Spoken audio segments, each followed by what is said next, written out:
मौर्य काल यानी भारत के इतिहास का वो समय जब चंद्रगुप्त मौर्य जैसा शूरवीर राजा एवं चाणक्य जैसे अद्भुत प्रज्ञा के राजनीतिक सलाहकार का शासन राष्ट्र के बड़े भूभाग पर था। मौर्य काल ही वो समय था जब नालंदा एवं तक्षशिला जैसे विद्या केंद्रों से फैले ज्ञान की ज्योति संपूर्ण भारतवर्ष को प्रकाशित कर रही थी।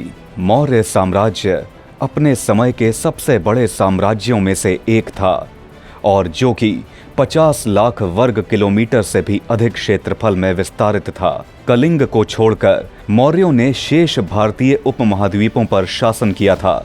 मौर्य साम्राज्य के संस्थापक सम्राट चंद्रगुप्त मौर्य को हर संभव संकट से बचाने हेतु आचार्य चाणक्य प्रशिक्षित करते थे, जिसके अंतर्गत वो उनके भोजन में थोड़ा थोड़ा विष मिलाते थे ताकि वो विष को ग्रहण करने के आदी हो जाएं, और यदि कभी शत्रु उन्हें विष का सेवन कराकर मारने की कोशिश भी करें तो उसका राजा पर कोई विशेष प्रभाव न पड़ सके। साथ ही उन्होंने ये आदेश दिया कि ये भोजन सम्राट के अतिरिक्त कोई अन्य न ग्रहण करे। परंतु दुर्भाग्य से एक दिन विष मिलाया हुआ खाना राजा की पत्नी दुर्धरा ने ग्रहण कर लिया। रानी उस समय गर्भवती थीं। अब विष से पूरित खाना खाते ही उनकी तबीयत बिगड़ने लगी और जब आचार्य को इस बात का पता चला तो उन्होंने तुरंत रानी के गर्भ से शिशु को बाहर निकलवा लिया और राजा चंद्रगुप्त के वंश की रक्षा की। ये शिशु आगे चलकर राजा बिंदुसार के रूप में विख्यात हुआ, क्योंकि विष का एक तिल या बिंदु समान अंश उनके मस्तक पर रह गया था। इसलिए इनका नाम बिंदुसार पड़ा।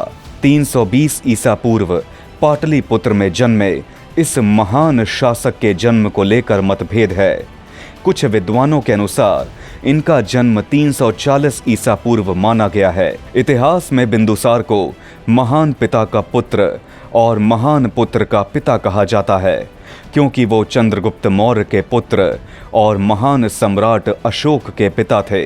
चंद्रगुप्त मौर्य के पश्चात बिंदुसार 297 ईसा पूर्व में मगध के सिंहासन पर बैठे। बिंदुसार का उपनाम अमित्रघात था। अमित्रघात अर्थात शत्रु का नाश करने वाला। बिंदुसार भारत के दूसरे मौर्य सम्राट थे जिन्होंने 297 ईसा पूर्व से 273 ईसा पूर्व तक शासन किया था।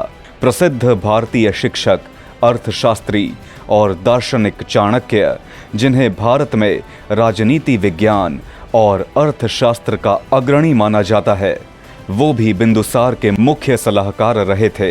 बिंदुसार अपने पिता चंद्रगुप्त मौर्य की ही भांति वीर एवं चतुर थे। तिब्बती यात्री तारानाथ ने बिंदुसार को राज्यों के विजेता के रूप में उल्लेखित किया है। उसके अनुसार बिंदुसार ने चाणक्य की सहायता से 16 राज्यों पर विजय प्राप्त की थी तथा पूर्वी और पश्चिमी समुद्र के मध्य के भूभाग पर भी बिंदुसार ने अपना अधिकार कर लिया था। विदेशों के साथ बिंदुसार ने शांति और मैत्रीपूर्ण संबंध बनाए रखे। स्ट्रैबो के अनुसार सीरिया के सम्राट एटियोकस प्रथम का राजदूत डायमेकस बिंदुसार के दरबार में रहता था। बिंदुसार के समय में अन्य राज्यों से भारत के अच्छे संबंध थे और व्यापारिक वस्तुओं का आदान प्रदान होता था। बिंदुसार के शासनकाल में उत्तरापथ की राजधानी तक्षशिला में 2 बार विद्रोह हुआ। पहली बार विद्रोह बिंदुसार के बड़े पुत्र सुषिमा के कुप्रशासन के कारण हुआ।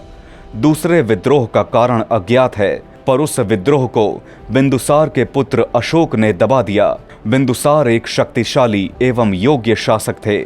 उनके शासनकाल में मौर्य राज्य अत्यधिक उन्नति को प्राप्त हुआ। बिंदुसार की आर्य मंजूश्री मूल कल्प ग्रंथ में अत्यंत प्रशंसा की गई है। इस कृति में सम्राट बिंदुसार की प्रौढ़ अर्थात अनुभवी, धृष्ट अर्थात अत्यंत साहसी, प्रगल्भ यानी वाक विद्या में निपुण, प्रियवादी अर्थात मीठा बोलने वाला, मृदुभाषी जैसे शब्दों से प्रशंसा की गई है।